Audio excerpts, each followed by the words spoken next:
귀한 찬송 우리 하나님께서 기쁘게 받으실 줄 믿습니다. 예, 오늘은 하이델베르그 요리 문답 104문 10계명의 제 5계명을 살펴보도록 하겠습니다. 계속해서 말씀드렸지만 이 10계명은 크게 두 부분으로 되어 있습니다. 1부터 4계명 그리고 5부터 10계명 10번째 계명으로 두 부분으로 되어 있는데 1부터 4계명은 하나님을 어떻게 사랑할 것인가에 대한 계명, 하나님 사랑에 대한 계명이고, 두 번째 계명은 하나님을 사랑하는 자들이 이웃을 어떻게 사랑할 것인가, 그래서 이웃 사랑에 대한 계명입니다.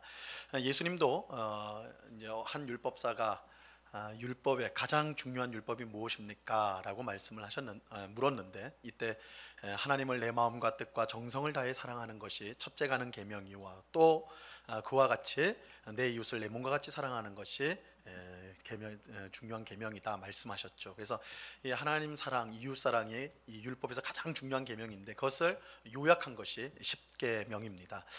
오늘 우리가 이제 읽은 게 이제 5계명을 읽었습니다. 그래서 이 5계명은 이웃 사랑을 시작하는 계명이라고 할 수 있고, 이런 점에서 이웃 사랑을 시작하는 가장 첫 번째 위치하고 있다는 점에서 가장 중요한 계명, 그 이웃 사랑에 관한 계명 중에서 가장 중요하다라고 할 수가 있습니다. 이 첫 번째 부분, 하나님을 사랑하는 것에 대해서 1계명이 나 외에는 다른 신들을 내게 두지 말지니라 이렇게 되잖아요. 이 1계명이 사실은 모든 율법의 가장 근간을 이루는 가장 중요한 개념이거든요.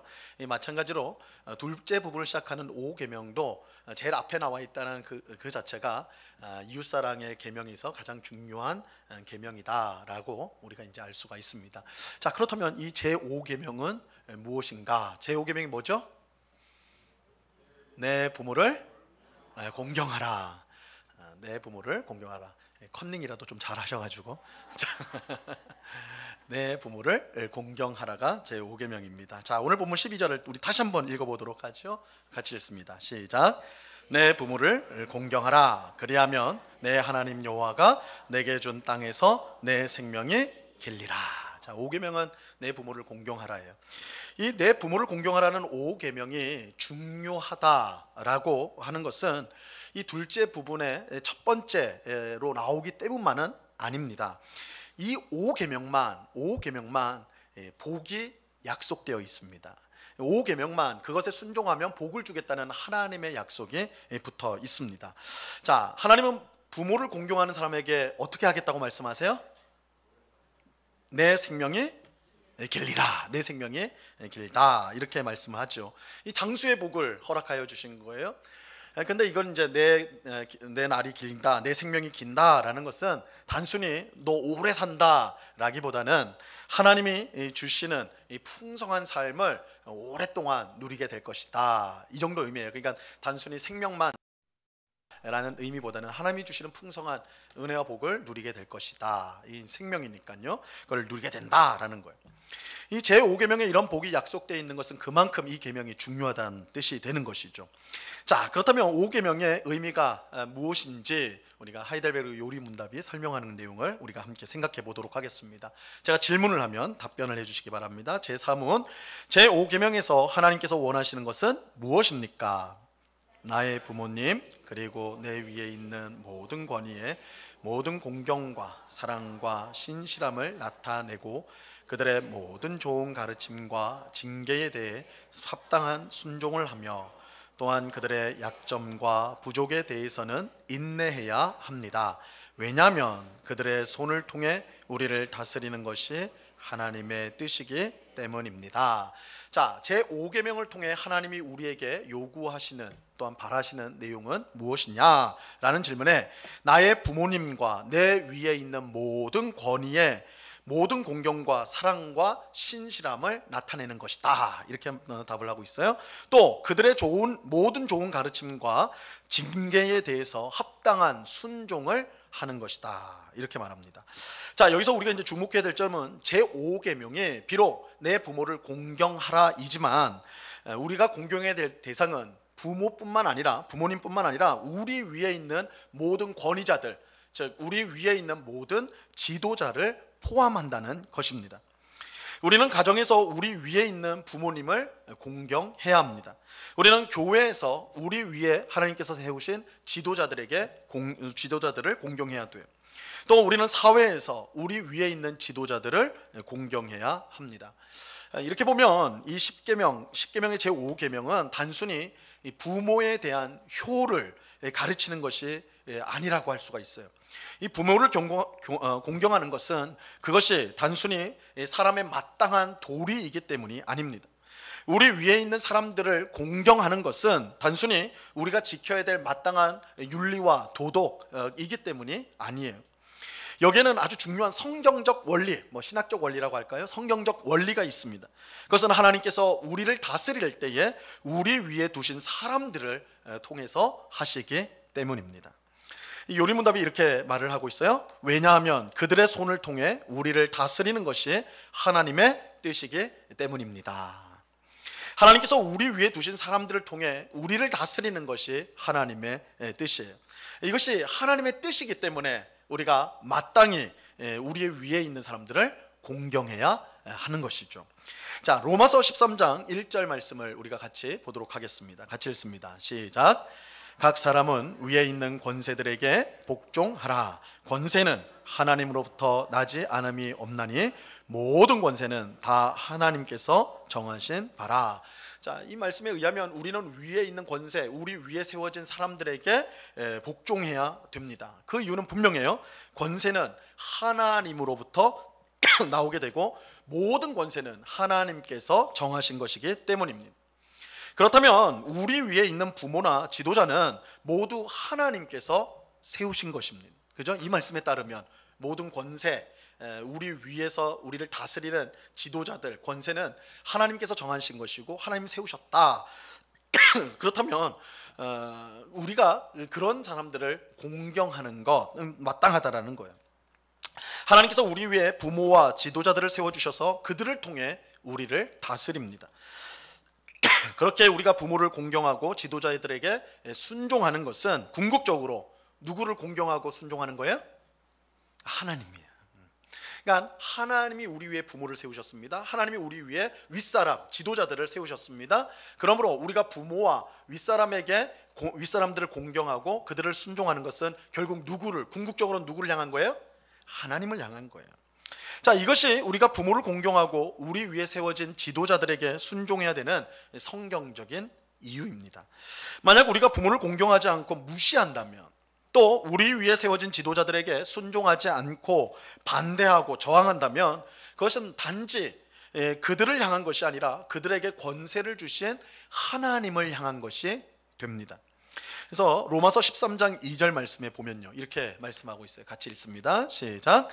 그러므로 권세를 거스리는 자는 하나님의 명을 거스림이니 거스르는 자들은 심판을 자취하리라. 그죠? 부모를 거스르고 지도자들에게 저항하는 사람은 그들을 세우신 하나님의 뜻을 거스르는 것이에요. 그렇게 그들에게는 도덕적 비난이나 사회적 징계는 물론이고 무엇보다 하나님의 심판이 임하게 되는 것입니다. 이제 하나님이 세우셨기 때문에, 그들을 통해 하나님이 우리를 다스리기 때문에 그들을 우리가 공경하지 않고 그들을 우리가 거부하고 저항한다면 그건 곧 하나님을 향한 것이 되는 거예요. 그렇기 때문에 하나님으로부터 심판을 받게 되는 것입니다. 그러므로 우리는 우리 위에 세워진 부모와 지도자들을 공경하고 순종해야 됩니다. 하나님께서 그들을 세우셨고 그들을 통해 우리를 다스린다는 사실을 기억하고 공경하고 순종해야 하는 것이에요. 그럴 때 하나님으로부터 칭찬과 상이 주어지게 되는 것입니다. 이것이 이 부모를 공경하면 내 생명이 길리라 말씀하셨잖아요. 이렇게 하나님께서 복을 주시겠다고 약속하신 이유가 바로 여기에 있는 거예요. 우리가 부모를 공경하면 곧 누구를 공경하는 거예요? 하나님을 공경하기 때문에 하나님께서 상을 주시겠다라고 이렇게 약속하고 있는 것입니다. 자, 그런데 이렇게만 이제 설명을 하면 이런 반론이 당연히 따라올 겁니다. 모든 부모와 지도자가 훌륭하지 않지요. 그죠? 모든 부모와 지도자들이 훌륭하지 않습니다. 아니, 훌륭하기는커녕 자녀들과 아랫사람을 힘들게 하고 괴롭히는 그런 악질적인 부모와 지도자가 있습니다. 그렇다면 부모와 지도자들이 그렇게 악질적인데도 불구하고 우리는 무조건 그들을 공경하고 순종해야 하느냐? 이 문제가 생기게 되는 것이죠.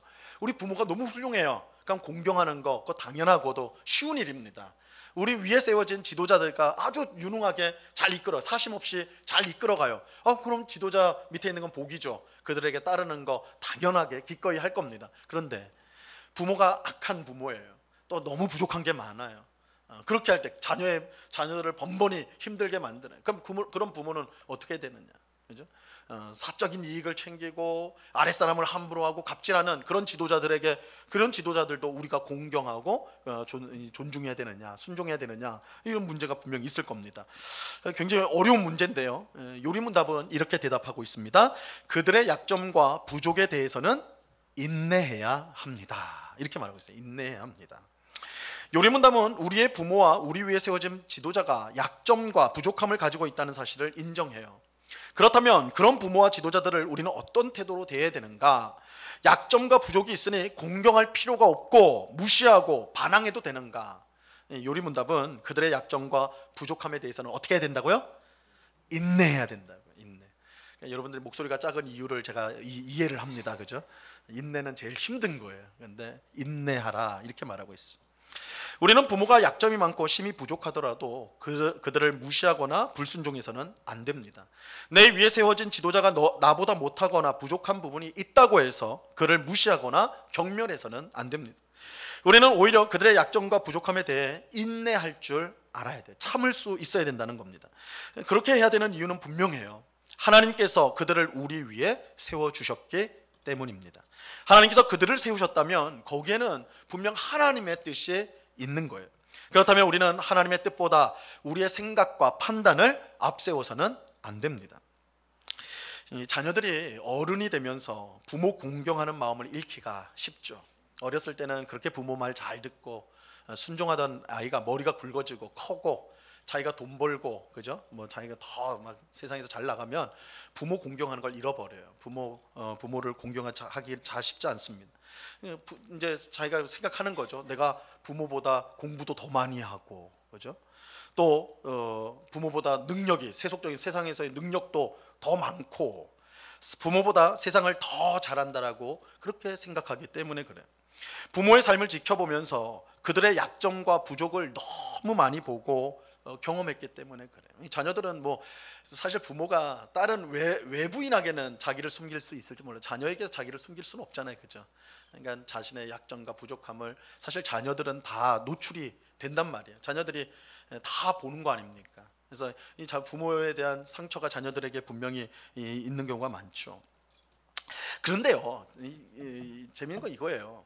그런 사람이, 그런 자녀가 자기가 부모가 돼. 자기가 이제 시간이 흘러가지고 자기가 부모가 되고 자기가 이제 자녀를 낳아서 그 자녀가 이제 크는 것을 볼 때 어떤 생각이 드느냐?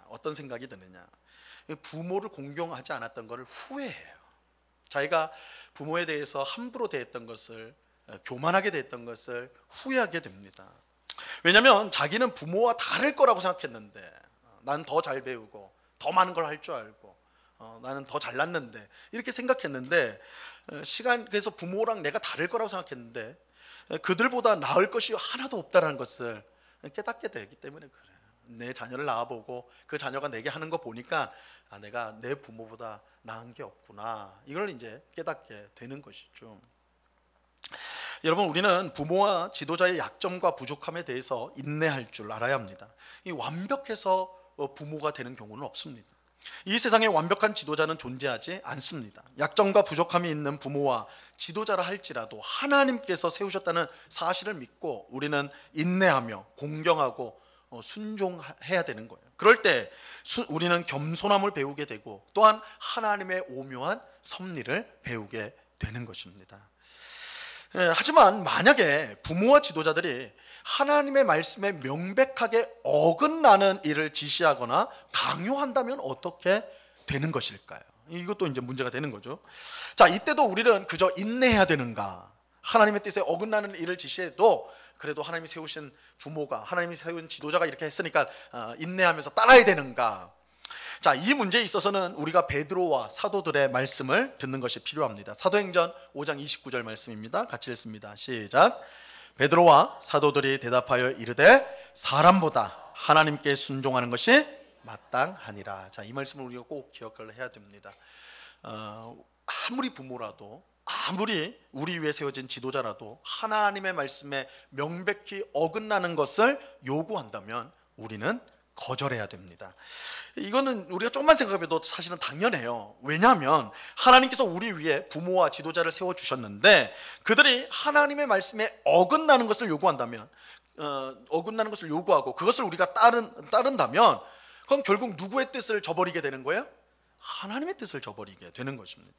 우리가 부모와 지도자를 공경하고 순종하는 것은 궁극적으로 하나님께서 그들을 위해, 우리 위에 세워주셨기 때문에 그래요. 그들이 우리를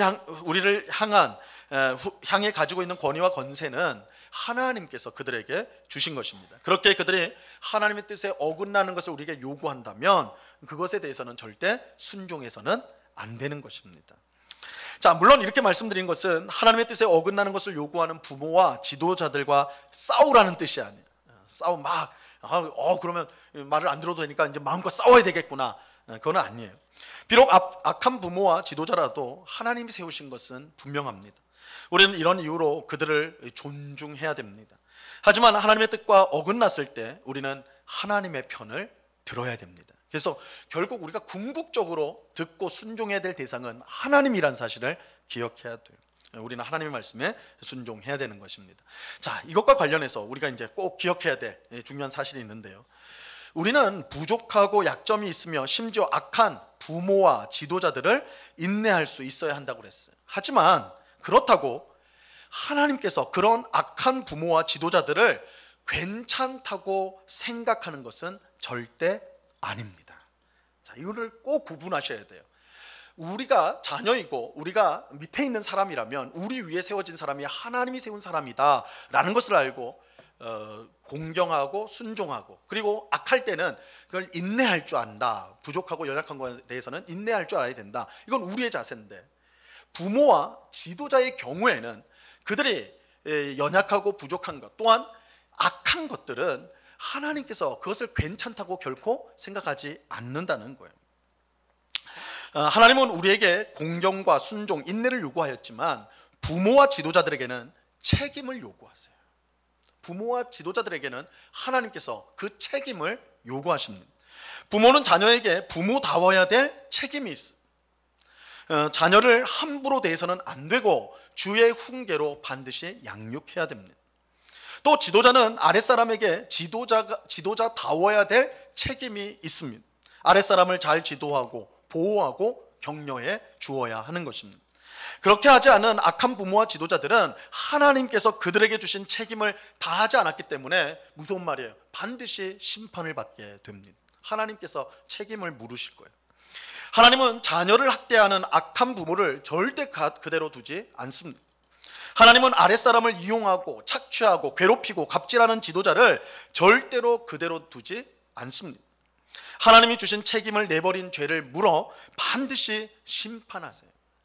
이러한 사실을 부모와 지도자인 사람은 꼭 기억해야 하는 것입니다. 그래서 오늘 5계명은 사실 우리가 자녀되고 아랫사람인 도리에 대해서 말씀해 주지만 그것을 뒤집으면 우리가 부모라면, 우리가 윗사람, 지도자라면 부모다워야 될, 지도자다워야 될 책임이 우리에게 있다라는 것을 또한 가르쳐 주는 거예요. 그래서 들으면서 난 부모님 다 돌아가셨는데 나는 뭐 자영업자, 내가 사장님인데 그래서 오늘 말씀은 나랑 별 상관이 없구나.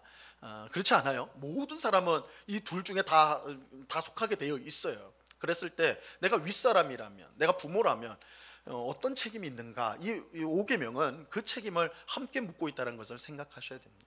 그래서 우리가 부모를 향해서 공경하고 우리 윗사람을 향해서 존중하고 순복하는 태도를 가지는 거, 그들을 하나님이 세워주셨다는 생각을 가지고 그렇게 하는 거 너무나 복된 일이에요.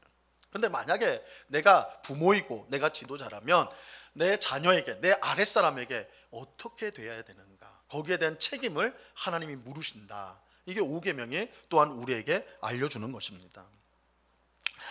우리의 참 부모와 참 지도자는요, 하늘에 계신 하나님이세요. 여러분, 여러분이 사장님이라도 여러분 위에 진짜 사장님이 계시다는 걸 아셔야 됩니다. 여러분 부모님이라도 여러분보다 더 위에 진짜 부모님이 계시다는 걸 알아야 돼요. 하늘에 계신 하나님이세요. 하나님이 우리의 참 부모가 되시고요, 하나님이 우리의 참 지도자, 권세자가 되세요. 부모인 우리도 하나님을 부모로 모신 자녀이고, 지도자인 우리도 하나님을 지도자로 모신 아랫사람입니다. 우리가 자녀를 함부로 대한다면 참 부모이신 하나님께서 그 책임을 무섭게 물으실 거예요. 우리가 아랫사람에게 갑질을 한다면 참 지도자이신 하나님께서 무서운 책임과 벌을 내려 책임을 물으실 것입니다. 그러므로 우리가 부모라면, 우리가 지도자, 윗사람이라면 우리 위에 계신 하나님을 생각하여서 자녀와 또한 아랫사람들을 대해야 마땅한 것입니다. 우리가 참 부모이며 참 지도자이신 하나님께서, 우리의 참 부모, 참 지도자이신 하나님께서 우리에게 어떻게 대하셨습니까? 우리를 어떻게 대하고 계세요? 하나님은 우리를 착취하시나요? 우리에게 갑질하시나요? 여러분, 주일 한번 빠졌다고 해서 막 번개 내리고 막 그러시나요? 헌금 좀 덜 냈다고 그래가지고 다 뺏어 가시나요? 그런 경우 없죠. 오히려 하나님은 자녀인 우리와 아랫사람인 우리를 위해서 그의 가장 귀한 독생자를 십자가에 내어 주셨습니다. 하나님은 철저한 자기 희생과 사랑으로 우리를 대해 주셨어요. 우리가 부모라면 바로 그런 희생과 사랑으로 자녀를 대해야 마땅한 것입니다. 우리가 지도자라면 바로 그런 희생과 희생과 사랑으로 아랫사람을 대해야 마땅한 것입니다. 그럴 때 우리는 남보다 높아져야지 성공할 수 있다고 생각하는, 그래서 남을 짓밟는 무한 경쟁 사회 속에서 겸손히 다른 사람을 섬길 때 높임을 받는 하나님 나라의 아름다움과 영광을 드러낼 수가 있는 것입니다. 자, 오늘 우리는 십계명의 제5계명을 우리가 함께 살펴보았습니다. 이 계명에 순종하여서 부모를 공경하는 오늘 우리 모두가 될 수 있기를 바랍니다. 또 우리 위에 세워진 지도자를 존경하고 순종할 수 있기를 바랍니다. 하나님께서 그들을 세우셨다는 사실을 믿고 순종함으로 하나님을 섬기는 그런 우리가 되어야 하는 것입니다. 그런데 하지만 동시에 우리는 사람의 말보다 하나님께 순종하는 것이 마땅하다는 것을 알고, 하나님의 뜻에, 하나님 말씀에 어긋나는 일을 요구받았을 때는 그것을 거절할 수 있어야 됩니다. 우리는 약점과 부족함이 있는 부모와 지도자를 향해 인내해야 되고, 심지어 악한 부모와 지도자라도 우리가 대항해서 싸우기보다는 오히려 하나님의 손에 맡겨드리는 것이 우리 성도의 마땅한 태도일 것입니다. 마지막으로 우리 자신이 부모와 지도자라면 하나님이 우리를 세워주셨다는 것을 알고, 하나님이 우리의 부모와 지도자로서 자기를 희생하며 사랑하신 것을 생각하며 우리 자녀와 아랫사람을 대해야 할 것입니다. 그래서 오늘 이 제5계명에서 가장 핵심적인 것은 우리 위에 하나님께서 우리 윗사람을 세워주셨다는 거예요. 우리의 부모님도, 또 우리가 이 소속되어 있는 모든 공동체의 지도자들을 하나님이 세우셨다. 그래서 그들을 순종하고 공경하는 것이 곧 하나님께 순종하고 공경하는 것이 된다라는 것, 우리가 꼭 기억을 하셔야 됩니다. 그들의 부족함, 연약함에도 불구하고 공경하고 순종하는 것이 하나님 백성의 마땅한 태도입니다. 다만 그들이 하나님의 뜻과 어긋나는 걸 요구했을 때 우리는 그것이 손해가 되고 위험이 따르더라도 우리는 그것을 거절해야 된다. 궁극적으로 우리가 순종해야 될 건 하나님이다라는 것을 생각하셔야 됩니다. 마지막으로 우리가 부모이거나 우리가 지도자라면 하나님이 세워주셨다는 사실을 꼭 기억하고, 하나님이 우리를 대하셨듯이 우리 자녀를, 또한 우리 아랫사람을 자기 희생과 사랑으로 대해야 하는 것입니다. 그럴 때 우리가 있는 가정이라는 공동체, 교회라는 공동체, 또한 이 사회의 공동체가 바르게 설 수 있는 거예요. 앞에서 말씀드렸듯이 제5계명, 내 부모를 공경하는 이 계명은 이웃사랑의 가장 첫 번째 가는 계명입니다. 왜 그렇겠습니까? 우리가 공경하고 사랑하는 이 관계를 유지할 때만이 이웃사랑이 가장 잘 구현될 수 있는 그런 공동체가 형성이 되기 때문입니다. 어떻게 보면 오늘 우리 시대는 이 5계명을 굉장히 낡은 계명으로 만들어 버렸죠. 그죠? 그래서 우리 이제 나이나 위나 아래나 필요 없고 다 능력만 있으면, 힘만 있으면 그런 것이 다 무시되는 그런 사회 속에서 우리가 살고 있는데, 그러나 하나님의 말씀이 무엇인지 알고 그 말씀에 순종하는 것이야말로 우리가 있는 소속된 공동체를 아름답게 만든다는 사실을 꼭 기억하고 오늘 말씀을 마음에 새기고 우리가 있는 위치에서 이 말씀에 순종하는, 그래서 하나님을 기쁘시게 하는 우리 모두가 될 수 있기를 우리 주님의 이름으로 간절히 축원합니다. 기도하겠습니다. 하나님 아버지, 감사합니다. 내 부모를 공경하라고 하신 10계명의 제5계명을 함께 살펴보았습니다. 하나님이 우리에게 주신 부모님, 하나님이 우리에게 주신 위에 사람들, 지도자들 우리가 공경하고 순종하여 궁극적으로 하나님을 공경하고 순종하는 우리 되게 하여 주시옵소서. 그들에게 약점이 있습니다. 부족함이 있습니다. 심지어는 악하기도 합니다. 그럼에도 불구하고 우리는 그들을 인내하며 하나님께서 그들을 우리 위에 세우신 이유를 생각하여 하나님의 오묘하신 섭리를 경험하는 저희들 되게 하여 주옵소서. 그러나 주님, 하나님의 뜻에 어긋나는 것을 명받았을 때는 우리가 하나님의 말씀을 먼저 들음으로 하나님을 섬기는 자인 것을 드러내는 그런 저희들 되게 하여 주시옵소서. 우리가 부모라면, 우리가 지도자라면 하나님께서 우리를 대하셨던 것처럼 그렇게 자기 희생과 사랑으로 우리 자녀들을, 우리 아랫사람들을 대함으로써 정말 이웃사랑을 실천하는, 하나님을 기쁘시게 하는 저희들 되게 하여 주시옵소서. 아버지 하나님, 이 제5계명을 우리가 순종함으로 우리 성도들의 모든 가정이 정말 하나님 보시기에 아름다운 사랑의 공동체 되게 하시고, 우리 운곡교회가 그런 사랑의 공동체 되게 하시고, 우리가 있는 모든 곳이 그렇게 변화되어져 갈 수 있도록 주님 우리를 사용하여 주시옵소서. 감사하오며 예수 그리스도의 이름으로 기도드리옵나이다. 아멘.